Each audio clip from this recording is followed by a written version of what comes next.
What is up, everybody? Matt here, back again to talk about another one of my record collections. This is a band that probably has the honor of being my first real experience with heavy metal.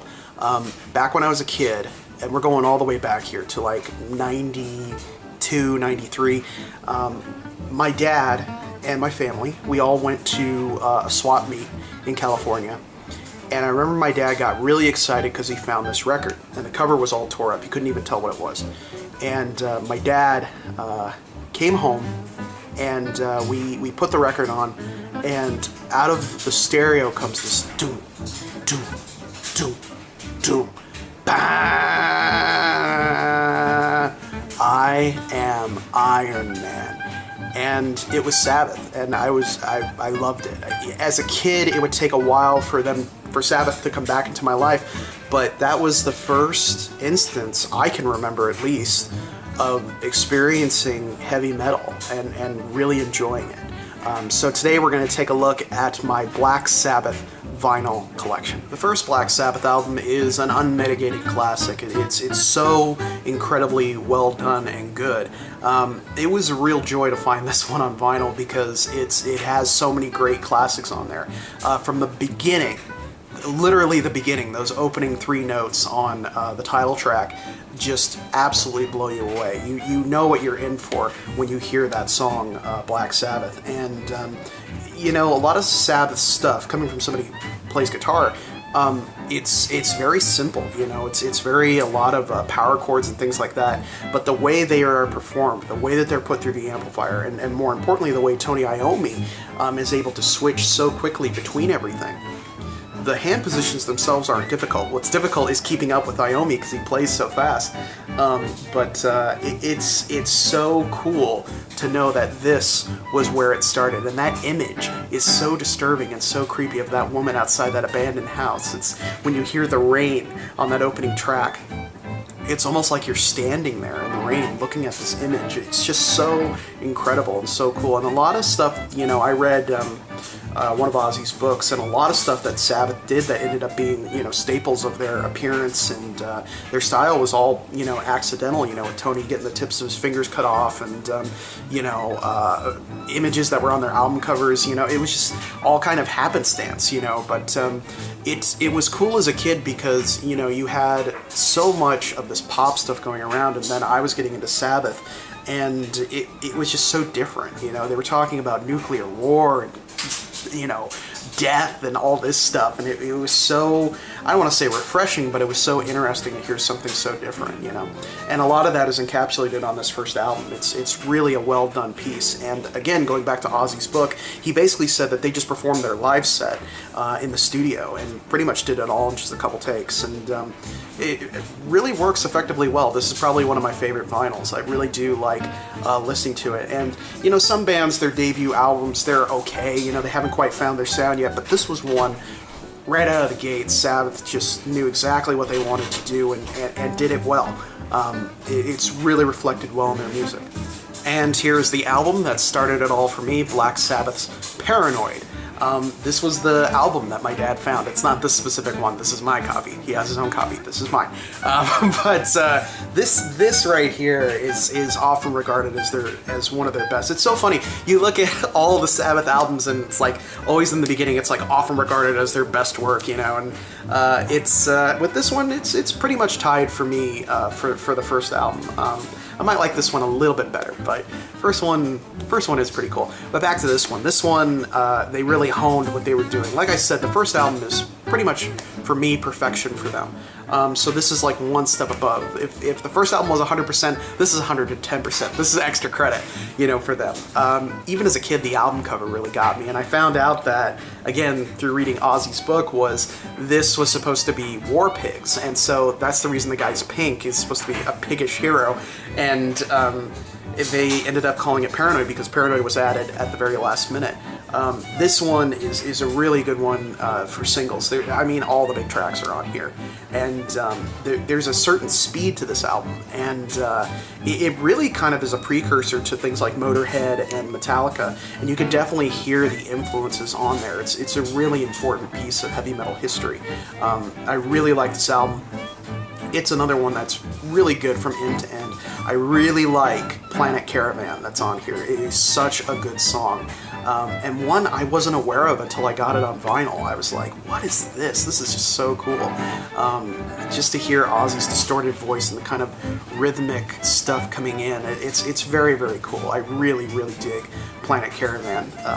And this is another one, I think, if you're a vinyl collector, you need this album. It's that important. You know, there's so much history on this one album, heavy metal fan or not. And now we come to the Master of Reality, or Masters of Reality. I've heard it both ways, and I feel like I've seen it both ways too, but maybe that's just me. Another great one.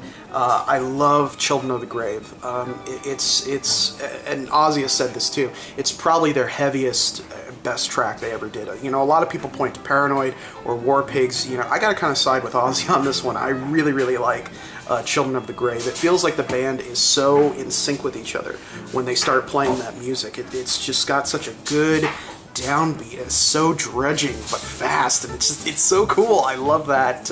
I love that track. This, unfortunately, is just I don't know what is up with this one. It's just a sleeve. It doesn't have the. I think maybe this was the inner sleeve, and then there was an outer sleeve that went on it, because this one doesn't have the picture in the middle of the girl in the coffin, which I had this on CD as a kid, and I remember opening it up and getting freaked out by that. I was like, is that a dead person? And I closed it, and I never opened it again because it freaked me out so much. But that's what's cool about Sabbath, is that, you know, they're kind of like a horror movie band, because they incorporate all of the scary stuff, but it's still just so metal and so cool. I think this is where I get my love of purple and black as a color scheme. I love that combination of colors, and I think it might be because of this album. Volume 4, I don't really have too much to say about it.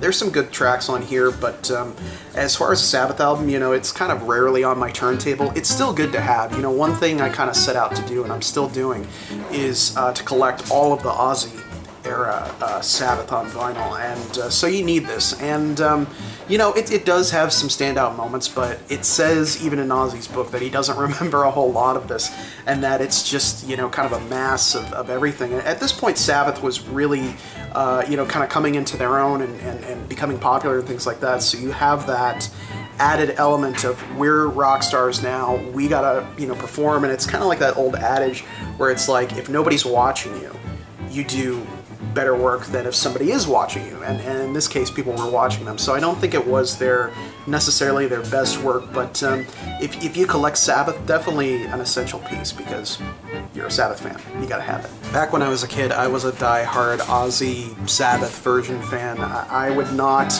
listen to anything that they recorded with Ronnie James Dio or any of the other singers, because I thought it was sacrilegious. And so it wasn't until later, actually, with the heavy metal soundtrack, when I heard the Mob Rules, I was like, you know what, maybe Dio can do it. And that's where we end up with Heaven and Hell. Again, another just like proof that I think Sabbath is just something that really does stand the test of time.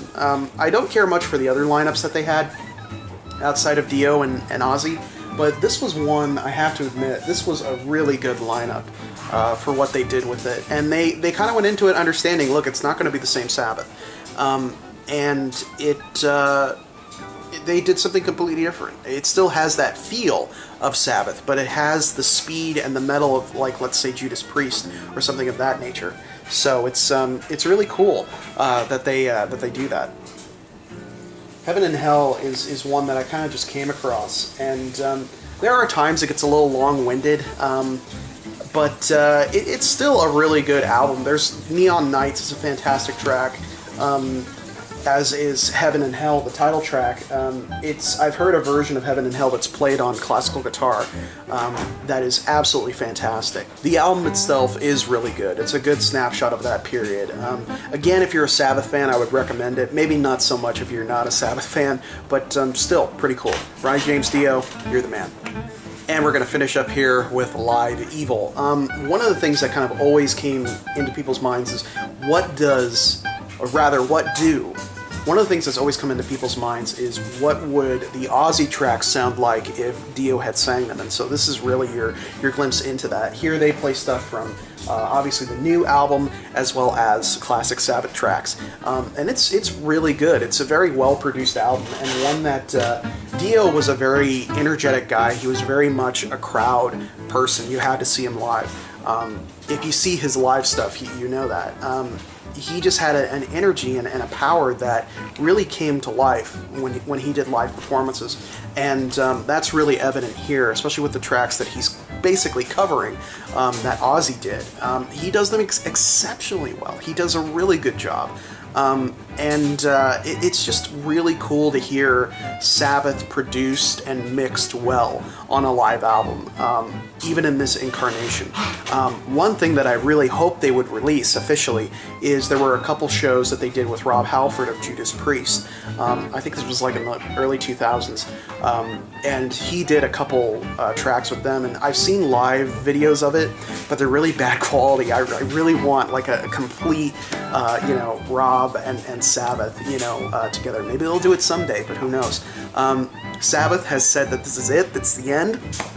I don't know about that, but it would be cool if they kept going. I think Sabbath is one of those things that has really transcended their time and has continued to strike fear into the hearts of concerned parents throughout the years, but also has brought in the kind of gothic rock beauty into music, and it's something that really made me proud to be a heavy metal fan. This stuff I felt was so poetic and so cool that it made it seem very intelligent, and it is. It's absolutely beautiful work, and I love listening to Sabbath. It's always a fun time, and always it's like a heavy metal version of Edgar Allan Poe. You can't not like it.